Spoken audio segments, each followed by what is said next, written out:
Hey everyone, it's Michael Zapersky, and today I'm here with Gisele Garcia Shelley. Gisele, welcome. Thank you. So glad to be here. Yes, so Gisele, you are an executive coach for senior leaders and their teams. You're the principal of the Glenbrook Group, which you've been running since 2001. So that's fantastic. And you work with companies all over the globe, focusing on fast-growing mid-sized businesses and the Fortune 500. Besides that, you also serve and work as kind of a keynote speaker, panelist, research, and facilitator. So you're doing a lot of different things, which we want to get into. But Great. where I'd love to kind of start today is your background. You have a Bachelor of Arts in history and French. Right. So how did you go from a Bachelor of Arts in history and French to where you are today? Just kind of tell us what was the transition, or what did it look like from the time that you kind of got your bachelor getting into kind of the consulting world?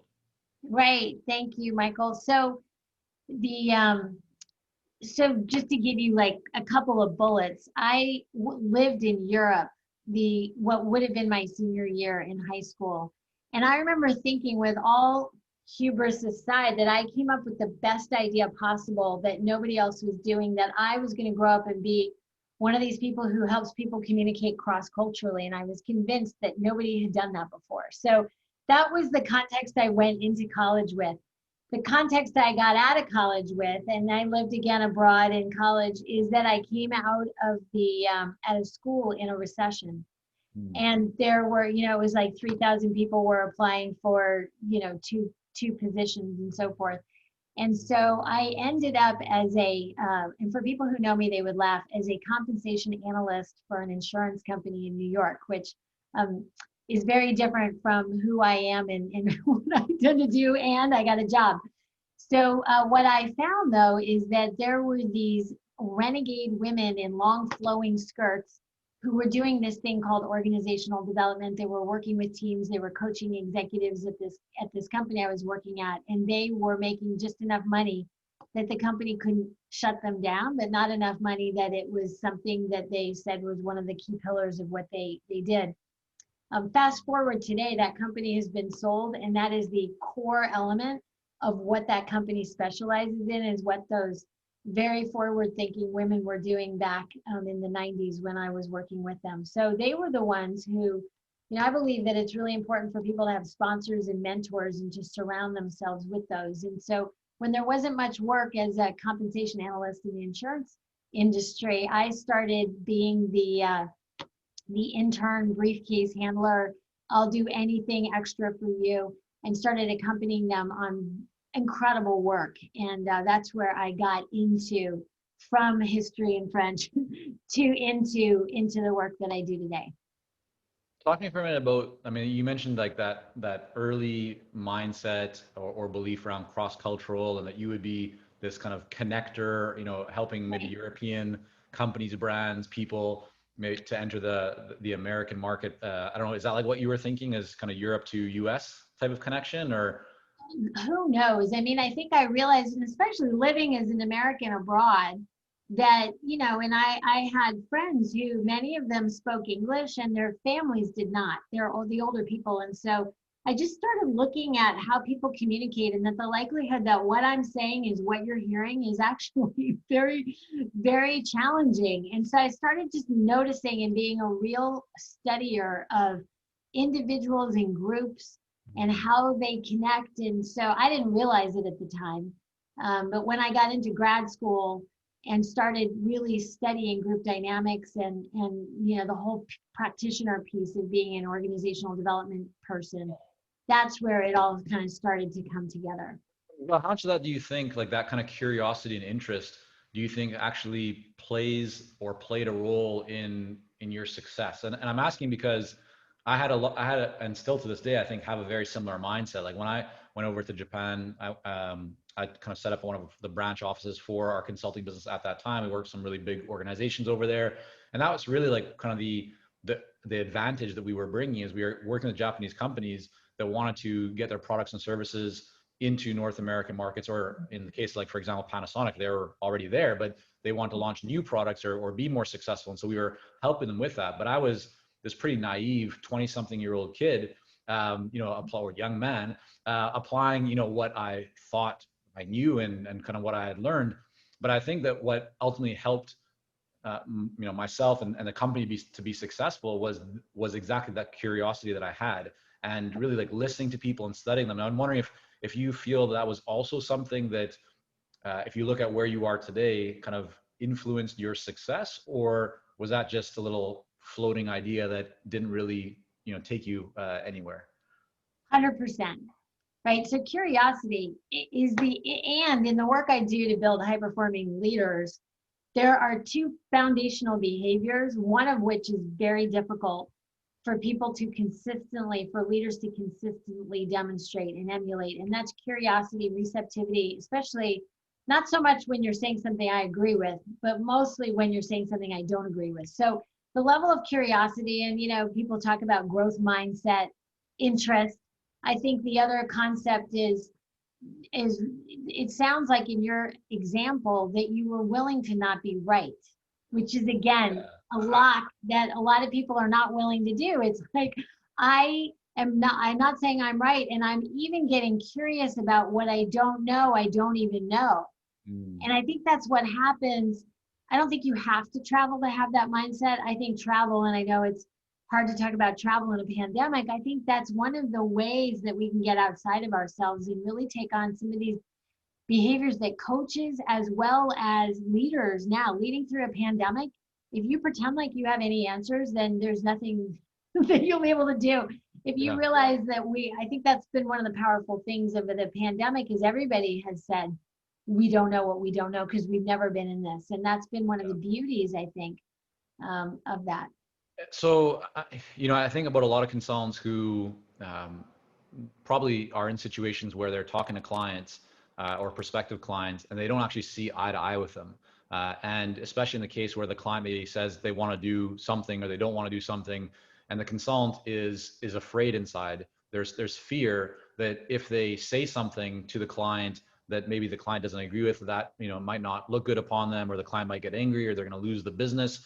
But what I'm also hearing you say is like, another way to look at it is potentially not about that you're going against what they're saying or actually disagreeing. It's more kind of bringing some curiosity. I'm wondering if you have any feedback on what consultants should be thinking and doing when they are speaking with either a prospective client or an existing client, and they don't see eye to eye with them, and they truly want to add value and serve, but they are afraid, or they're conscious of that they don't want to step on their client's toes or go against them. What are your thoughts or some best practices around that? Sure. I can't actually even think very clearly of many clients who ask for what they actually need.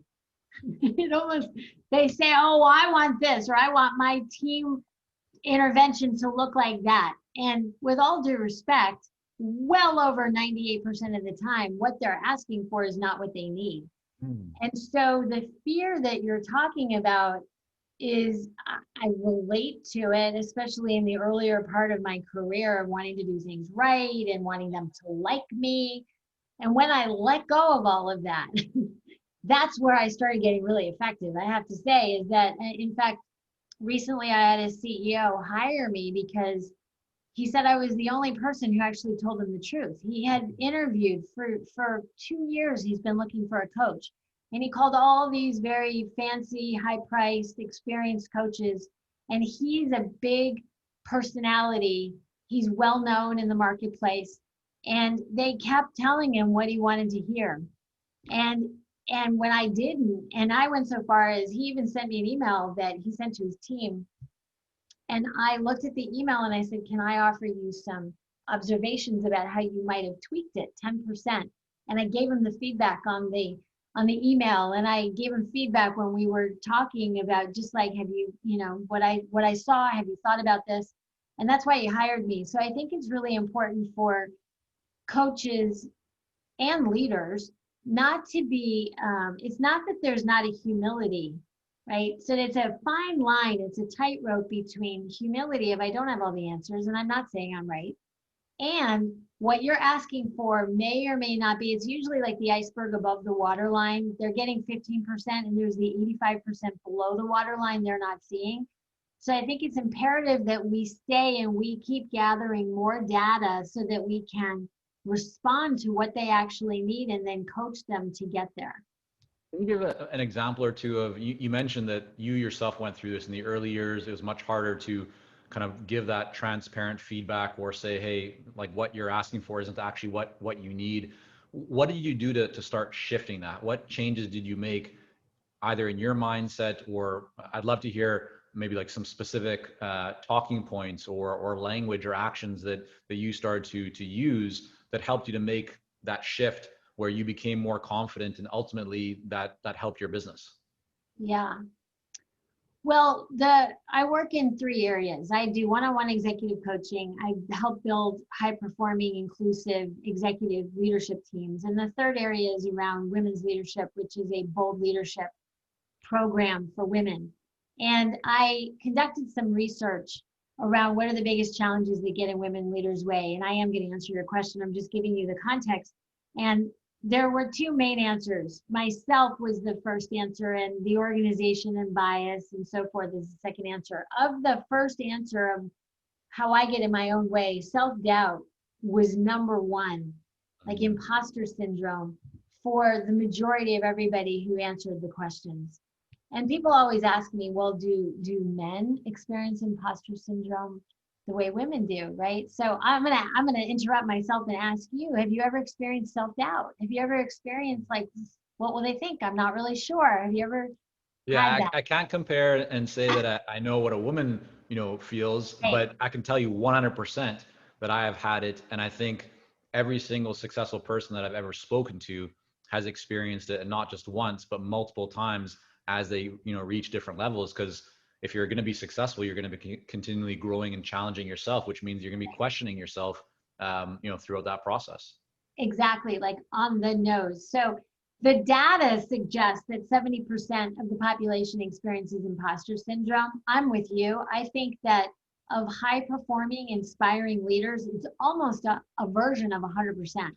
It Hmm. may occur differently in women, and we could go into the differences between men and women, but the bottom line, regardless of gender, is that there are, and I write a lot about and I talk about the vicious voices that are running the show, right? So if you're feeling doubt about telling the CEO of this big company who, has all of this brand recognition in the marketplace, that you actually have some feedback for him, or you think that what he's, in fact, this client did ask me, he said, I would like you to do, well, he said, what do you recommend? And I said, I recommend we start with executive coaching. And he said, well, I would like to do the team alignment work as well. And I said, not yet. I think we need to start with the coaching, and then we'll check in after about 3 months and we'll see where we're at for when your team is ready. I think we need to stagger it. And he said, okay.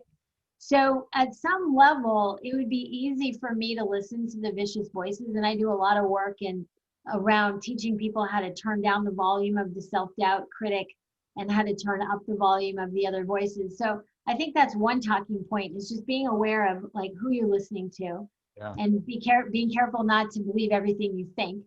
And number two is to be willing to step out of your comfort zone and to identify, and I have a lot of practices and processes that I do to coach clients and for myself to jump out of my comfort zone in order to do that. And even if I'm a little bit nervous, if I know that the right answer, if I truly believe in my gut that what this person needs is this and not that, then I'm going to have to say it in 6 words that changed my life when my mother told me them in 8th grade, is like, what have you got to lose? So what have you got to lose? So if you're willing to not listen to your voices or listen to the right voices, if you're willing to step out of your comfort zone, and if you're willing to say, look, if I put myself out there and trust that I'm saying the right thing, and this person says, heck no, I still want to do this, then do I really have a client? Because in preparing for today, I wrote down a couple of best practices.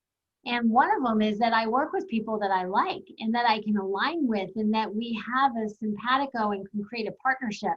And if I'm saying this and they're saying no, then there's data in there of, do I actually even want to be working with this person? Yeah, I think that's so important. Like just before you're jumping on, I was speaking with one of our Clarity Coaching Program clients, and his business is going really well. Things have been taking off for him.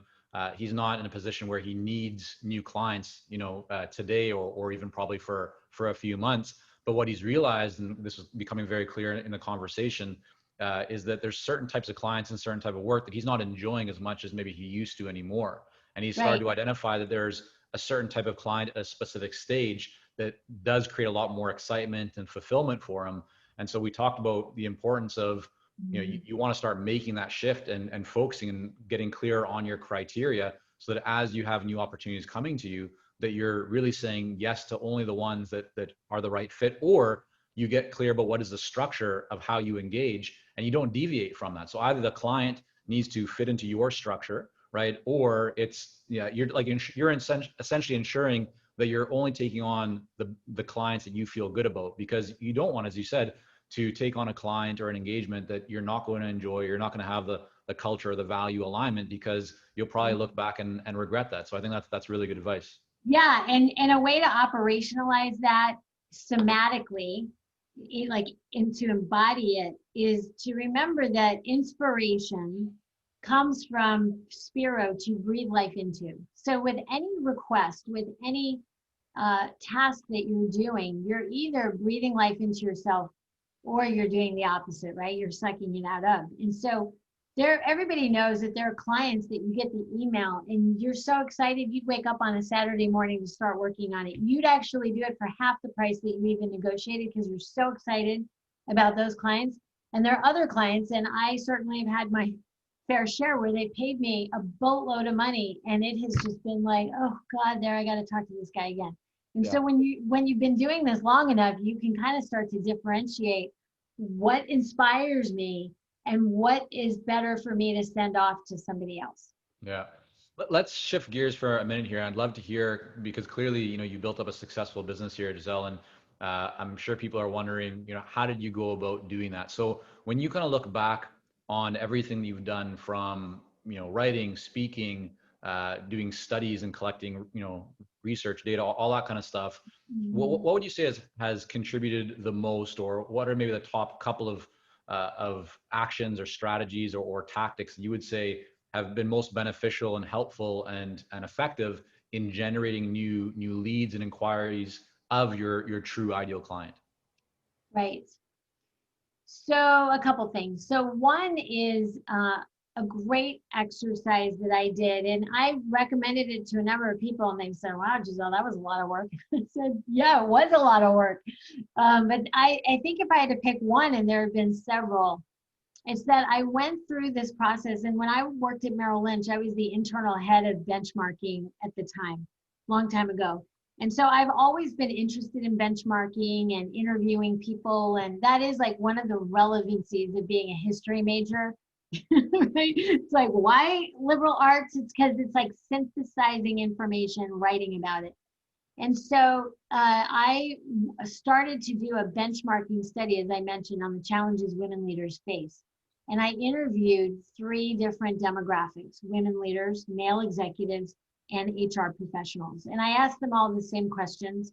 And my original target was 10 people, and I ended up interviewing over 50 because the interviews were so interesting and so helpful to me. And then my last question I asked in every interview was, what's the biggest takeaway, the most useful takeaway you've had from this conversation? And every interview that I had, they took something away too. So it was really a win-win. And then I wrote up that benchmarking study, and it's on my website. And what it did is it allowed me to not only see what the gap is, but I also was able to take all the years of 20 plus years of consulting and coaching and create what I call the bold leadership framework for leadership. And I took everything I'd already been doing and started to organize it into this bold context. And so it's not that if I were coaching you as a one-on-one male executive, I would still be using the same tools and models and mindset work that I do with a group of women leaders. It's not like it's different content. It's just a totally different delivery mechanism. So I did the research, I came up with the model, and then I went back to the people that I interviewed, not all of them, most of them, and walked them through the data and got their feedback on that. And in that process, I was then able to start to really get very clear on my ideal client, which I struggled with. Because the good news about being sort of multidimensional is also the biggest challenge, because it's very hard to focus Yeah, and to find a niche. And I struggled with that for a long time. And so that study helped me. And then I got my first keynote. And then that's where all the speaking started coming from. And speaking is like a snowball. Once you speak once, then for other sure. people start finding you. Quick question for you on this. So I understand, you're having these interviews, conversations, you're collecting the data. That's helping you to identify opportunities and kind of the gap in the marketplace, which then lets you get clear about who your ideal client is.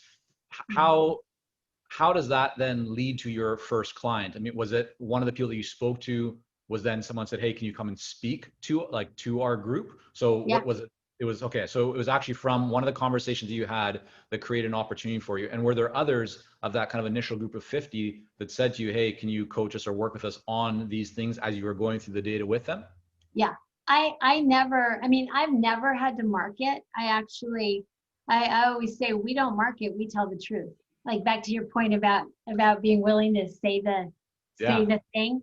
Um, and I could have gone back to a lot more people and developed probably a lot more work. I had so much work that it was harder for me to keep up with all the And people but who how were. did that work come? Was it just from the conversations you were having and taking those same 50 people through the data? Or were they like, where were the clients coming from? I always I always had a lot of clients that were mostly clients for me or referral. Got you. Okay. So I stay very connected. I think a lot of coaches get in a 6 month, 12-month mindset. And I think we're partners for life. Like it's not, and I'm not one of those coaches, by the way, who gets a badge and shows up for 3 years and feels like I'm an employee at a company. I do stay connected though. If we do really great work in a short period of time, and then we end, and then they get a promotion, and then they call me, or they get let go, and then they call me, and I help them and I coach them through that time, or somebody from a team goes to another company and they call. So I think the referral piece is key. Um, and the people within the benchmarking study, I think they're also, you can tell who's really lit up. Mm. And at the end of many conversations, they said, oh, I want you to come, when you're done with your research, come speak about this. So I think it's very imperative for coaches to also, who want to never really market, to become very good speakers. And you can be a great speaker virtually. You don't have to only have a live platform. So I took a class that was incredibly powerful, and I learned kind of the secret of how do you really run a session that just inspires people. And so it's not that hard. Like there are a couple there are a couple of secrets, but it's not that hard. And so if you're really good speaking, then you can connect back in with the people who you interviewed and so forth. Yeah, no, I think for any, any expert, any advisor, consultant, coach, development of content and sharing of ideas, whether that's through webinars, in person, writing Yeah. books. I mean, these are all very powerful kind of steps to take to build that authority and ultimately to create a lot more business. How did you get those first 50 people? Like, was it just people that you already knew? Do you ask for referrals to reach those people? Did you reach out cold to any people? What did that process look like? Yes, yes, yes, yes. So I started, and again, it's about jumping out of your comfort zone, right? Mhm. So the first conversation I had, I didn't even know what my questions were. And I picked a very safe client who, I remember exactly where I was. I was at Newark Airport, and he was flying in. He's already a client of mine. And I started with 2 questions. And then by the end of the hour, I had asked him about 10 questions. And then I asked him, do you have anybody else you think who would be useful for me to talk to? And at Right. the time, he said no. And so I thought of other clients. So I started with people who were safe people that I just knew in my network. I have a colleague who I suggested he do this process, and he started with his best friend's brother who worked at a company that was in line with his values, and he'd been wanting to work at this company. And he said, who do I know? Oh, well, Curtis's brother works there, so therefore I'm gonna talk to them. So you don't have to have a list of 50 people. Again, my target list was 10. I started with 3 to 5. And at the end of every conversation, I said, what was the most useful takeaway for you about this conversation? And can you recommend somebody else for me to talk to? And it was just like this snowball process. Yeah. Well, thanks for sharing that. So I think, Giselle, I haven't even scratched the surface of the question that I had here for you today, because we just kept going deeper and deeper into these other areas. But I think, you've shared some really powerful principles for people, and, this idea of imposter syndrome, and not being afraid to confront or challenge something that maybe you don't agree with for the betterment and service of your client, or those in the community that you're serving. I mean, these are all really important lessons. This idea of and essentially acceptance that when you bring a lot to the table, it's hard to find that area of specialization. Like, we see so many of our clients go through this as well, where they bring so much to the table. It's like, and it's counterintuitive, because most people start thinking, if I say no to all these other areas, only focus on one or two, like, doesn't that mean that I'm going to have less opportunities? But it's actually the exact opposite, right? By getting Right. more focused, it allows you to make everything more effective and more efficient, because you're not juggling as many balls at one time. But before we wrap up today, I want to make sure that people can learn more about your study that you've done, and just learn more about your work, because I think there's a lot that you have to offer, and maybe we'll have to look at doing another round here, where we can go into other questions that I had for you around leadership and productization, or productivity, I should say, and just performance, because that's the area that you really do specialize in. So Yeah. to start off, though, let's make sure that people can find you and your work. Where's the best place for them to go? I just put it in chat. Can you Okay, see so that? I don't know if you can use chat on yeah, this. okay, Yeah, so it's yeah, so for everyone to glenbrookgroup.com. go to, theglenbrookgroup.com. Yep. We'll have that linked up in the show notes, and then recommend that everyone goes and checks out Gisele and her company, and the work that they're doing, and the studies and content that they're putting out, because it really does look to be very valuable. And I think there's, regardless of whether you consider yourself to be an executive coach, a consultant, an advisor, a strategic thinking partner, there's a lot of value in here, I think, for many of us. So I want to thank you, Gisele, so much for coming on here today, sharing a little bit of your story, and kind of lessons learned along the way. So thanks so much. Thank you for having me.